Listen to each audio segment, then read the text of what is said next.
I slammed the laptop shut so hard the screen cracked, a jagged spiderweb blooming across the email that had just gutted me. There, in black and white pixels, was my wife Emily's message to her lover. Marcus, the slick divorce lawyer I'd hired to protect our assets during a minor business dispute. Darling, the transfer's done. $6.7 million wired to the offshore account. Alex suspects nothing. We'll be free soon. Can't wait to feel your hands on me in Bali. My vision blurred with rage, hot tears stinging like acid. The room spun, the polished oak desk in my home office, the faint scent of Emily's lavender perfume lingering from when she'd dropped by earlier that day. I gripped the edge of the table, knuckles white, as a primal scream clawed up my throat but died in a choked whisper. How had I been so blind? 20 years of marriage, building a life from nothing, and now this, betrayed, robbed, hollowed out. My heart hammered like a war drum, each beat echoing the humiliation. I paced the room, the Persian rug muffling my footsteps, but nothing could silence the storm in my head. Flashbacks hit like lightning. Emily's laughter at our wedding, her hand in mine as we signed the papers for my tech startup that exploded into a multimillion-dollar empire.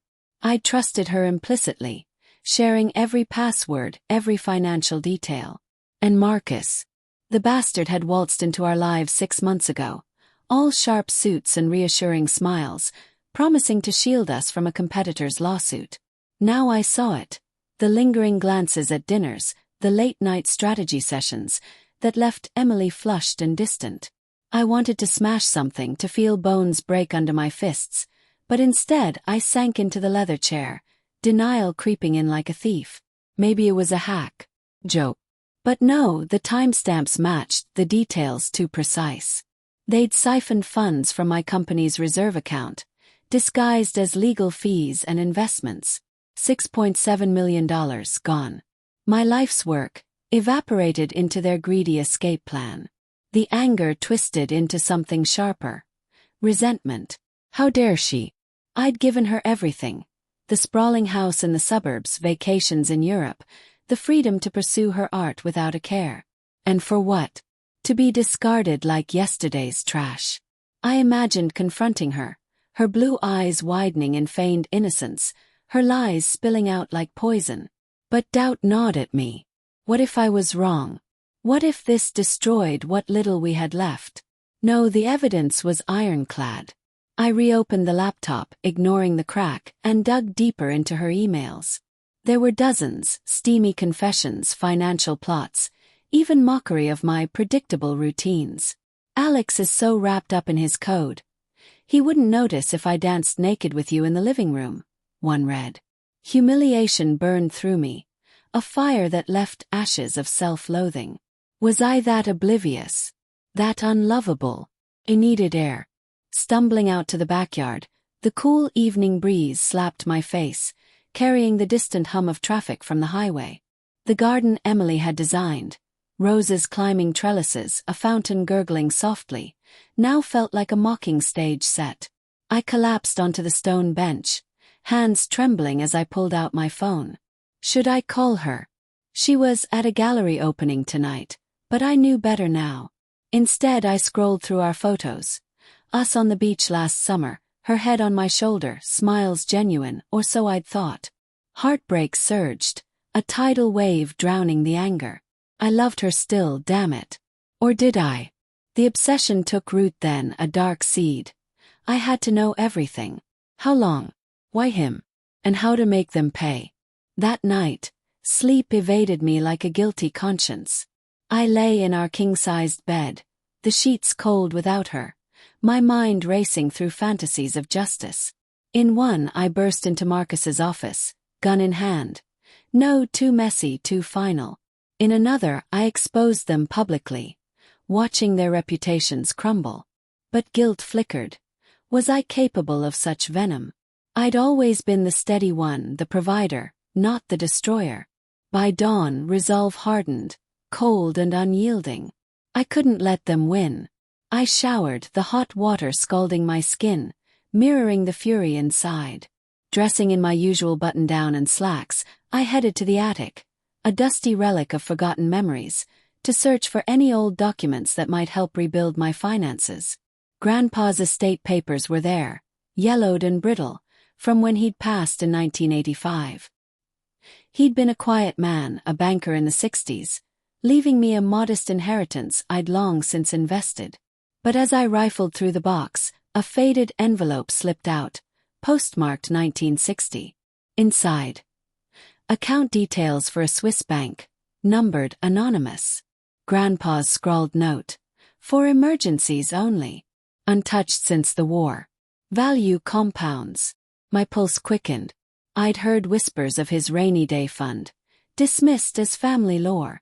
But here it was, a relic from a time when secrecy was currency. I logged into my computer, hands steady now, and researched. Swiss accounts from that era, if untouched, could balloon with interest and forgotten investments. A quick call to a discreet financial advisor confirmed it. If verified, it could be worth tens of millions today. Hidden from taxes, from prying eyes.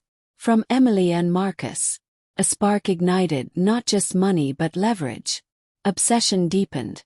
This wasn't coincidence. It was fate's cruel gift. But doubt lingered. Was using it moral?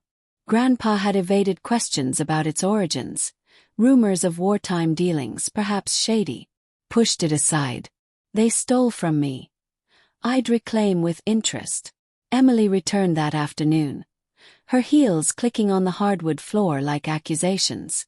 "Honey, you're home early," she said, dropping her purse on the counter, her voice honey-sweet. I forced a smile, my stomach churning. "Rough day at the office. How was the gallery?" She leaned in for a kiss, her lips brushing mine, and I tasted betrayal. "Boring without you," she lied, her eyes darting away. We sat for dinner. Grilled salmon she'd prepared, the aroma clashing with my nausea. Conversation flowed, but tension crackled beneath. "Marcus called," she said casually, forking her food. "He thinks the lawsuit's wrapping up favorably." I nodded, suppressing rage. "Good. We could use the win." Inside, plans formed. I'd play along, gather proof, let them think they were safe. But as she cleared plates, her hand grazing mine, heartbreak resurfaced. Why Emily? What did I lack? Days blurred into a haze of quiet investigation. I hired a private investigator under a false name. His reports confirming the affair. Hotel receipts, whispered phone calls. The $6.7 million sat in a Cayman account, linked to Marcus's firm. Resentment festered. He'd used his legal expertise to forge documents, reroute funds. I imagined his smug face crumpling under exposure. But inner conflict raged. Revenge meant becoming like them. Deceptive, ruthless. Nights brought dreams of Grandpa, his stern gaze judging. "Use it wisely, boy." The account's verification came through. $42 million accrued silently over decades, tied to obscure bonds and gold reserves. Changed everything. No longer broke, I had power. But obsession twisted. I'd make them suffer slowly, taste their own medicine. A week later, at a charity gala, the slow burn intensified. Emily in her red gown, radiant on my arm, while Marcus mingled across the room, champagne in hand. Our eyes met. His confident, mine veiled with fury. "Alex, good to see you," he said, shaking my hand firmly. "Emily's been a godsend with the case details." Suppressed rage boiled. "Has she?" I replied evenly, my voice a blade. Emily laughed nervously. "Marcus is brilliant. We're lucky." As they exchanged glances, humiliation surged anew. I excused myself, stepping into the balcony overlooking the city lights, the cool wind whipping my face. Plans solidified. I'd lure them into a trap, using the account as bait. But guilt whispered, what if forgiveness healed? Well, they'd stolen more than money. My trust, my dignity. Resolve turned icy. The turning point came in Grandpa's old study. Walls lined with faded books, the air thick with dust and secrets. I pored over the account ledgers, discovering notations, hints of black market dealings in post-war Europe. Grandpa wasn't the saint I'd idolized. He'd bent rules for survival. Moral complexity hit. Was I any different? Planning revenge felt justified, yet tainted. A phone buzz, Emily's text. Late night with Marcus on the case. Don't wait up. Anger exploded, but I texted back. Love you. The game was on. I'd feign ignorance, draw them closer, then strike. Suspense built like a gathering storm. Every smile a mask, every word a weapon. But deep down, fear lurked. What if revenge consumed me? The next morning, sunlight pierced the blinds like interrogating fingers, illuminating the crumpled sheets where Emily had slipped in at 3 a.m., reeking faintly of Marcus's cologne. I lay still, feigning sleep, my mind a whirlwind of calculations. The grandpa account was now mine, transferred discreetly to a new vault, untouchable. $42 million bought options. Private jets, anonymous hackers, even influence in legal circles. But I craved more than restitution. I wanted them to feel the gut wrench of loss, the paranoia of pursuit. Inner conflict clawed. This path led to darkness, yet betrayal's scar demanded it. I rose quietly, brewing coffee, the machine's gurgle masking my ragged breaths. Emily stirred, emerging in her robe, hair tousled. Morning, love, she murmured, kissing my cheek. Her touch ignited resentment. How many lies hid behind that affection? Over breakfast, dialogue danced on knives. The company's reserves look low, I said casually, sipping black coffee, its bitterness mirroring my soul. Her fork paused midair. Really? Must be the lawsuit costs. Her voice steady, but her eyes flickered guilt, fear. Marcus had taught her well. I'll check with him today, she added. I nodded, suppressing a smirk. Do that. As she left for errands, I tailed her discreetly in my car, the engine's hum a steady pulse. She met him at a cafe, their heads close, hands brushing. Humiliation twisted anew, fueling obsession. Back home, I hacked into Marcus's firm emails, using a dark web contact funded by Grandpa's fortune. More evidence. Plans to flee next month, liquidate everything. Cold resolve settled. I'd dismantle their world piece by piece. Subtle hints of vengeance emerged in quiet actions. I accidentally left financial statements out, doctored to show discrepancies, planting seeds of doubt. Emily grew edgy, snapping over trivialities. Why are you so distant? She asked one evening, wine glass in hand, the living room lamp casting shadows like accusations. Work stress, I lied, my voice flat. Inside, fantasies swirled, exposing them at their peak, watching alliances crumble. But doubt crept. Was this justice or madness? Grandpa's note haunted. Emergencies only. This was war. I met with a shady fixer, a man with scarred knuckles and a gravelly voice, in a dimly lit bar smelling of stale beer. Ruin them financially, legally, but no violence, I instructed, sliding an envelope of cash. He nodded. Poetic. Tension rose like a crescendo. At a business dinner, Marcus approached, clapping my shoulder. Alex, the case is airtight. You'll come out richer. His grin predatory. Thanks to you and Emily, I replied, words laced with irony. She blushed, avoiding my gaze. Later in the car, silence thickened. Is everything okay? She probed.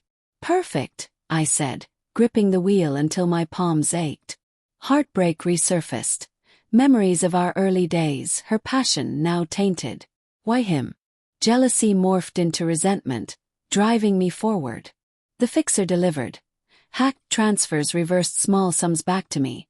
Anonymous tips to the IRS about Marcus's offshore dealings. Paranoia set in. They argued in whispers, unaware I bugged their phones. The slow burn peaked during a weekend getaway I'd insisted on. A cabin in the woods, pines whispering secrets, the lake's surface mirror still. To reconnect, I'd said. Emily agreed warily. Marcus texting her incessantly. By the fire, crackling logs casting flickering light. Dialogue unveiled cracks. I feel like you're hiding something, she confessed, her voice trembling. I stared into the flames, emotions layering. Anger at her hypocrisy, guilt for my deception. Like what? She hesitated. Money issues. Or us. Suppressed rage boiled. Us. You've been distant too. Tears welled in her eyes. Manipulation or remorse. I love you, Alex.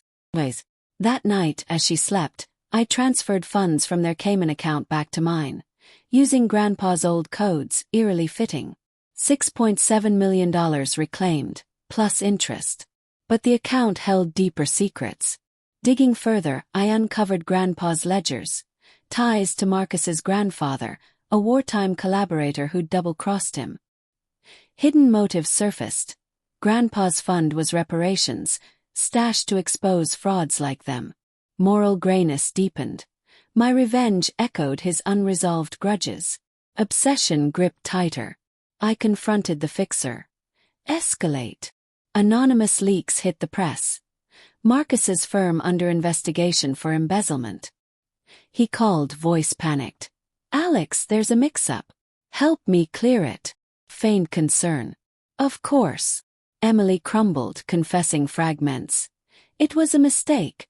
We got carried away.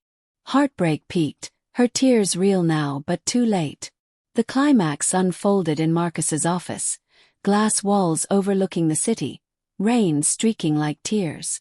I arrived unannounced, folder in hand. Evidence of their theft affair all. Sit, I commanded, voice steel.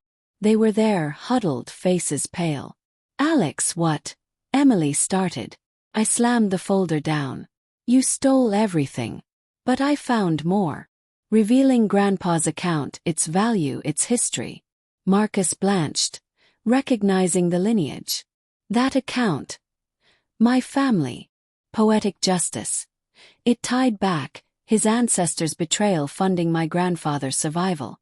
I wired the reclaimed money publicly, donating to fraud victims, leaving them penniless. You're ruined, I said coldly. But the twist shattered me. Emily, sobbing, revealed. I was pregnant once, Alex. Worse, lost it. Marcus comforted me when you were too busy. Guilt crashed. My neglect, buried in work, had pushed her away. Revenge's payoff, hollow victory. As authorities arrived, tipped off by me, I walked out, rain soaking me, resolve cracking. They'd pay legally, but I was left with ashes. Obsession faded to regret. Justice tasted like poison. In the end, Grandpa's legacy wasn't wealth, but a mirror, showing the monster betrayal births.